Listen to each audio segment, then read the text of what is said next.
Okay, investing in biopharmaceutical stocks. I just want to say before we get going, don't forget to like and subscribe to this page if you're interested. We'll just get right into it, and we'll start talking about investing in biopharmaceutical stocks, all the ins and outs.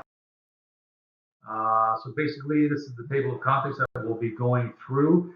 There's about 18 different slides, so let's get started. So getting started, why biopharmaceutical stocks and which stocks to invest in? Basically, biopharmaceutical stocks is something that I have been investing in and have been investing in for a long time, made a lot of money. And that's the reason I do it, because there is a lot of money to be made and a lot of money can be made quickly. We'll go through what types of stocks to invest in and what type of potential there is to investing in these biopharmaceutical stocks. There's different exchanges, and basically we go through assuming that some people don't know uh, what exchanges to use and what an exchange is. Basically, if you're going to go through this video, you should already have an account set up that you can invest in. You've already been investing, but need to have more information on how to invest in biopharmaceutical stocks. Basically, you can invest in the Toronto Stock Exchange, TSX, or the TSX Venture in Canada, and in the US, there's the MX and the NASDAQ that I invest in. Basically, there are others, but without getting into too much specifics and making this presentation too long, those are the ones that I would use. Understanding shares outstanding and why you need to know this. Basically, you'll see and hear about shares outstanding. In this example, a company that has 10,000 shares issued. Multiplying that amount of shares that's outstanding by the price of the stock will give you what the company's market cap is, basically its perceived value. You need to know this. Basically, we'll go through that on the next slide, but it is very important. Next slide explains reverse splitting and what you need to know about that. But just to touch on what the previous slide talked about is you want to know the worth of a company, because if you're investing in a company that is currently has a market cap of, let's say, $10 million, and the potential to the company and what they can make on the stock or on the drug that they're developing is only $1 million, and you don't want to be investing in that company. So knowing that is important. And reverse splitting is another piece of information that you need to know about. And basically, again, if you have a company that has 10 million shares outstanding and the stock is trading at 50 cents, some exchanges like the NASDAQ have restrictions. You have to have a certain price of your stock be over $1 for a certain amount of time. If it's under $1 for, let's say, 30 days in a row, I believe it is, NASDAQ could send your company a letter saying that you're delinquent on NASDAQ, what NASDAQ requires. And some companies will go to what's called a reverse split, meaning 10 million shares outstanding would turn into 1 million shares outstanding, and the stock price will go from $1 to $10, which in many cases is not good news for investors, because people are used to buying and selling the stock in the $1 range or 50-cent range or whatever it was, and all of a sudden it's a $10 stock, usually drives the price of that stock down in the future. So they do have to be, reverse splits do have to be voted on by shareholders, and timing is always published. So for example, if the voters or the shareholders voted in favor of a reverse split, the company would say, okay, a reverse split is happening in 3 months, and on this day, be prepared. So that's in a nutshell what that is all about. So again, this is for people that are used to hearing things like this. They've been investing for a little while. They've heard about reverse splits, don't really know what they are and why they need to know about them and how they can either harm them or be of value. Next slide, stock dilution, and what that means to you. Basically, a company that has a certain amount of outstanding shares will go to the market to raise money. Companies need to raise money to perform the trials that they're performing. They're very expensive. And basically in this example, if a company had 10 million shares outstanding at 50 cents per stock, that company has a perceived value or a market cap of $5 million. If that company issues an additional 5 million shares for 50 cents, and many times it's less than 50 cents just to get given an incentive to big investors to invest, and they'll throw in some freebie warrants. And the warrants are basically another way of giving incentive to people to invest. So you go invest as an investor, you buy 1,000 shares, and they'll throw in 500 warrants for free at a certain price.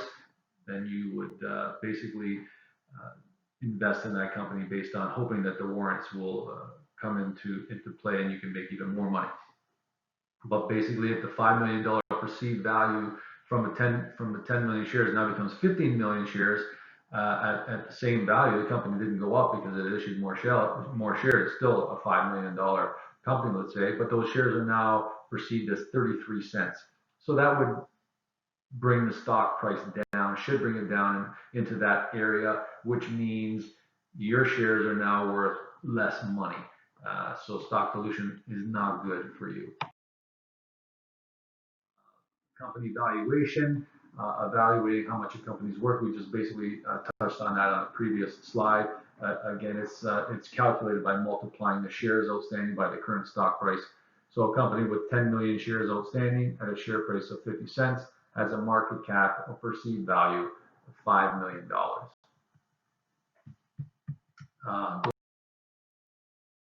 Historical pricing of a stock, highs and lows of a stock, and why you need to know this. You need to know this. Basically, any big dips or any big gains throughout previous years could be because of the poor fundamentals of a company, because a trial failed, or because a trial was halted due to safety. These could be reasons of fundamentals that have brought a stock down, or big dips and gains could be seen on a chart, for example, because of a coronavirus or a market correction where you would notice that all stocks have gone down in that period. So you need to know this type of information, because if the stock had, let's say last month went down 75% because of the fundamentals, because of something that happened within the company that is not positive, and you need to know that. And you can read the company news and anything that they've issued that should explain that. So once you see, for example, a stock that, let's say last month on a Tuesday went down 75%, you go onto the news, you look for that date, and you read why it went down. Upcoming milestones and anticipating good news, why the stock price sometimes go down on good news. Basically, knowing a biopharmaceutical company's upcoming milestones is one of the most important tools in biopharma investing. You can ride positive momentum into big gains and sell before a milestone actually occurs. So if you know company XYZ has an upcoming milestone in June or in the coming months, a company will usually release it saying, okay, we have a phase 2 trial happening right now. We expect results in June. And because we had great results in a phase 1, people will expect good results or great results in a phase 2. So the stock price, as it gets closer to that date, usually rises in anticipation of good news. So I call that a momentum play, basically. You're riding out the momentum into good or bad news, and I usually sell before that news comes out, knowing that I can't really lose.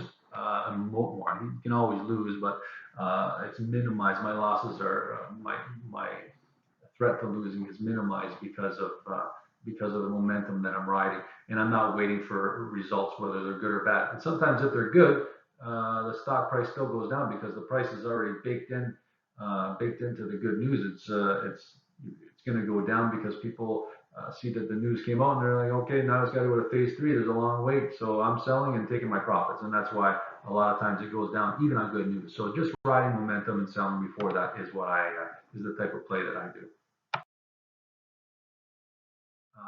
Calculating the size of the market for a given drug and why you need to do this. Basically, calculating the size of the market means how much potential is there for a new drug to make investors a lot of money. So if XYZ company is developing a specialized drug that is inexpensive and only has a target audience of a few thousand people, you can calculate what the potential is by some simple math. If XYZ company's drug sells for a potential of $10 and will help only 10,000 people a year, this means XYZ can only earn $100,000 per year selling a drug that may have costed tens of millions of dollars to develop. Great for people that are going to be cured by this drug potentially, but not good for investors. This is an extreme case just for this example only. This doesn't usually happen this extremely, but obviously it would not be a company worth investing in for the purposes of making money.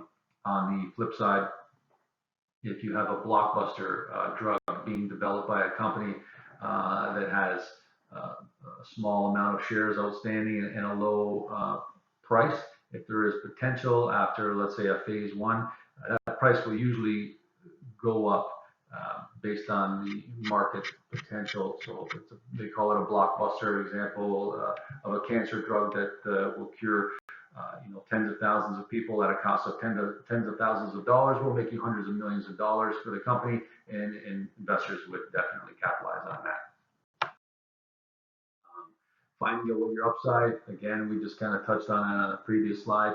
How much money can you make in a best case scenario? So upside potential will be the cost of the drug multiplied by the size of the market. If XYZ company is developing a cancer drug that will sell for $3,000 per treatment and the target patient size is 100,000 patients per year, then the best case scenario is that if commercialized, this drug can make XYZ company about $300 million a year. There are other things to consider when calculating the net present value. For example, if the stock is in a phase 1, a 2, or a 3, how far along the phases it is, and minimizing the risk as it goes along, obviously. And also what the likelihood of capturing, what percentage of the market would be in year 1, 2, or 3. So you can't just say that a company's going to earn $300 million a year, and there's only 10 million shares outstanding. It's only trading at $1. The cost of this company should be way higher, but that's what it should be in the future, maybe 5 or 6 or 7 years down the line. And there's all kinds of risks in between there. So a net present value is calculated, and maybe it would be 10% of that. So then you would base that on whether or not it's a stock worth buying. So very, very important to have that information. Preclinical and the 3 phases of a biopharmaceutical company. Maybe this should have been slide number 1, but a lot of people don't understand what the phases are, how long it takes, and all that type of stuff at the very end, what a PDUFA date is, and FDA approval. Basically, preclinical testing is where a company starts off testing in the lab without testing on humans. It can be done in vivo or in vitro, and in vivo means it's within a living organism, such as animal testing in preclinical trials, or in vitro testing, which is basically in a culture, not in animals or anything living. And the further down the line, and this is right down the line, this is right at the very beginning of a company starting off in preclinicals, it could take upwards of 10, maybe 15 years before they get to a point where you're at FDA approval. So all the risk is still there. The potential is there, but a lot of risk. So a lot of value of the company potential comes out at the very beginning. So phase 1 trials determine the highest possible dose that can be administered safely in humans.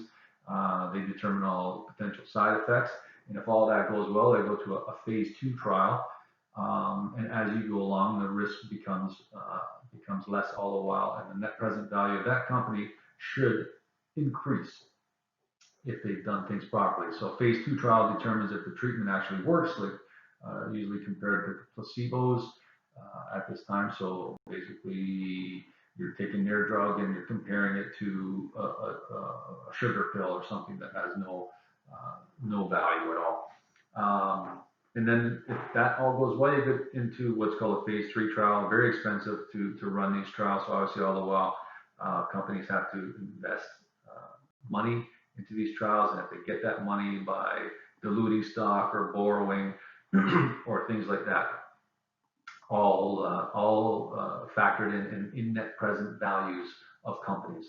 And the phase three trials determine if the treatment works better than what's already out there, and sometimes run with comparator drugs. So if you're basing your company on a cancer fighting treatment, then whatever the best cancer fighting treatment out there on the market is today, you would compare your drug to that drug and see how efficacious it was. Financials of the company, cash, what kind of cash they have, how much cash they have on hand, and how much they burn or spend throughout the quarters or years. There's a site called cdar.com, and you can get this information on CDAR from many different companies. And it's important to know, just to make sure you're not investing in companies that are too heavily exposed to debt. You need to know how much a company has on hand and how much they spend on a quarterly, yearly basis. Biopharmaceutical companies usually are not generating any income and rely strictly on investors realizing the potential income of a given drug that they're testing. And in this example, XYZ company has $5 million in the bank but spends $10 million per quarter. You know that they're going to be running out of money very quickly and need to go to the market, or they need to borrow money. If they need to borrow money, it makes them a lot more exposed to debt, and the possibility of paying that debt back always is in question. And if you're diluting the stock, obviously, as we discussed in previous slides, that would lower the amount of money that the company is actually worth. So you have to factor all of these things in. Level 2, for people that don't know what level 2 is, and volume of shares traded daily, and what you need to know about that. Level 2 basically is an extra step when you're trading. If you're a novice investor, you'll see you'll just trade based on what a stock price is, and then you'll see, well, this stock price is $1, but I see that there's a bid of 95 cents and an ask of $1.05. And that's all the information you would get. Once you get to level 2 information, which you can get from your broker, I think it's an extra cost, or if you do a certain amount of trading, it's free. Level 2 will tell you how many bids there are at 95 cents, how many asks there are at $1.05, how many bids there are at 94, 93, 92 cents, and going on down the line. And the same thing with the asks. And that's important to you. Basically, if you have 50,000 shares of XYZ company and you want to sell it, you want to know what you should be selling it for. So if the bids are at 95 cents, but there's only $9,000 out there that are being bid at that price, and then another $10,000 at 93 cents, then you set your sale price for, let's say, 90 cents to get your entire $50,000 out of the market. Important. If you want to get out of the market fast, you need to know this type of information. So well worth having level 2 information at your disposal. And a lot of times people will look at stocks and say, well, I think this stock has a great potential, but the volume of shares traded on a daily basis is anemic. For example, if your stock trades at $1 and only $5,000 of trades happens per day, we don't want to walk in there and buy $100,000 worth of that stock, because if time comes to sell it, you're never going to get rid of it. There's just not enough trading per day. So if you're going to be buying $100,000 worth of stock, you better be sure that that company is has a lot of shares traded on a daily basis, so that you can get in or out as quickly as possible. End of year tax loss selling, how to capitalize and why it happens. Basically, at the end of the year, if there are stocks that have been beaten down, so let's say a stock was trading at $10 from January through May, and then it started sliding and down to $7. Well, at the November, December timeframe, a lot of people want to sell off those losers and potentially buy them back in the following year, because they can write off the losses. And that will drive the stock price down even further if there's a lot of people trying to unload the stocks that have been losing throughout the year for them. Where you can capitalize on it is if you see that a stock has gone down for not basically fundamentals, but other reasons, and then it was sold off for probably tax loss selling and goes down quite a bit, you know that there's if you know that there's a potential positive milestone coming up in the first quarter of the following year, let's say January, February, or in March, then you could possibly be buying a good stock for cheap in December. So that's what tax loss selling is all about. Insider buying and why you need to know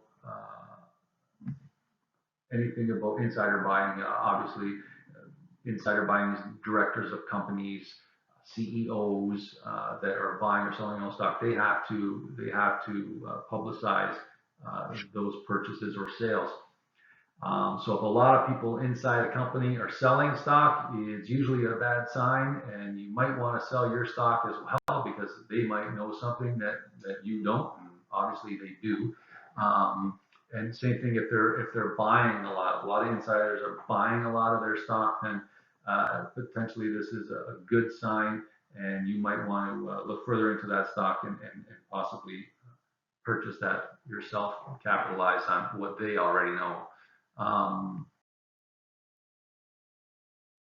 Message boards and why they can be either good or a waste of time. Sometimes you get some decent information on message boards, examples being stockhouse.com and stocktwits.com, but many, for the most part, you get a lot of people out there just chit-chatting, useless information, banter back and forth.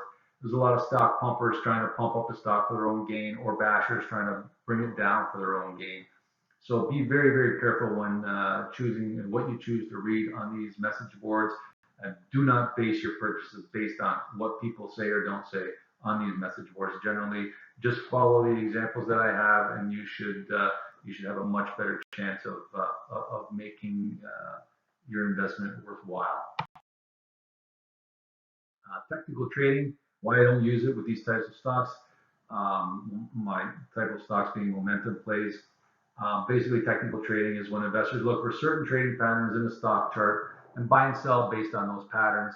I don't use these technical trading techniques with these stocks. I just basically base my purchases on momentum and following all of the different informations that I get from a stock. Based on the slides that you've seen, I base all my information on that, and I buy or sell based on what that information comes back to me, not based on a pattern on a stock chart. Although a lot of people do it, I do not.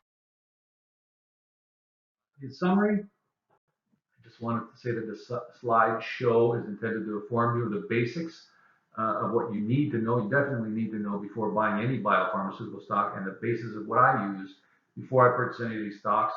I'm not a financial advisor. I'm just a person that has been doing this for about 30 years, and hopefully having this information will hopefully minimize any risk of just going in blindly or investing in hunches or tips. A lot of people that are beginning get a tip from a friend and say, hey, why don't you buy the stock? It looks pretty good. But definitely don't do that, because it's very dangerous. When the stock goes down, especially, you want to sleep at night knowing why it's gone down, if you should stay in it, and having the information that I've laid out here will help you sleep better at night, knowing that a stock still has potential, even though it goes down, because they all go up and down. They don't just go straight up. So I would definitely like you to read again and ask any questions that you may have, and I'll be checking daily into what types of questions are out there. Don't forget to like this presentation and subscribe to this channel. Thanks for listening.